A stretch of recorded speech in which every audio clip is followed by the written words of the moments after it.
The M8 and M8A1 bayonet knife scabbards are used to facilitate the carrying of the M3 trench knife and the M4, M5, M6, and M7 bayonet knives. They have a strap which is snapped around the grip of the knife. They also are provided with a leather thong by means of which the point of the scabbard may be tied to the leg of the wearer when the scabbard is worn on the belt. The scabbards are made of olive drab webbing and plastic with metal trimming and are designed for a 6 3/4 inch blade. So what are the differences between the two models?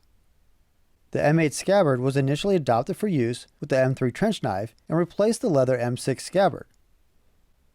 This is the reason for the ears of the throat being turned down.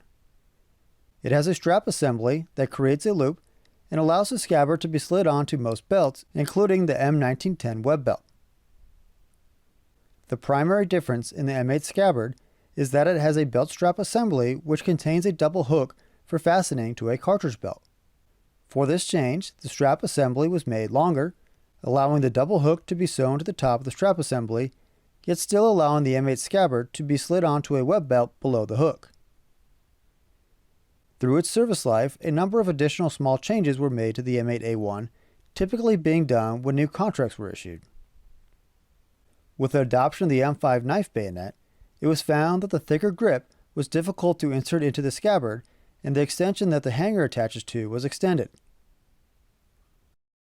On the M8 scabbard, a hole was simply drilled in the tip of the body to allow the end of the scabbard to be secured to the user's leg via the leather thong. Initially, with the M8A1, this hole was made larger. A metal eyelet was also approved but saw limited use. Starting with the 1960 contract, a metal tip and eyelet was adopted. Additionally, the grip strap changed from right over left to left over right with this new production. The model of the scabbard is stamped on the outer ferrule. This is not always a good indicator of the scabbard model though. When the A1 standard was introduced, a number of M8 scabbard bodies had not been assembled and thus were manufactured with an A1 strap assembly. Additionally, many M8 scabbards were retrofitted with the A1 strap assembly. This example is one such scabbard. At some point, the double hook was removed from this strap assembly though. An excellent article by Ryan Roth on these scabbards is available at militarytrader.com and linked in the description. More specifics on the differences are also detailed in U.S. Knife Bayonets and Scabbards, a collector's guide, by Gary Cunningham. The availability of this book is pretty limited at the current time though, but a link is in the description. Thanks for watching. If you found this video interesting or helpful, go ahead and give the video a like and subscribe to the channel, and let us know what you thought or would like to see with a comment.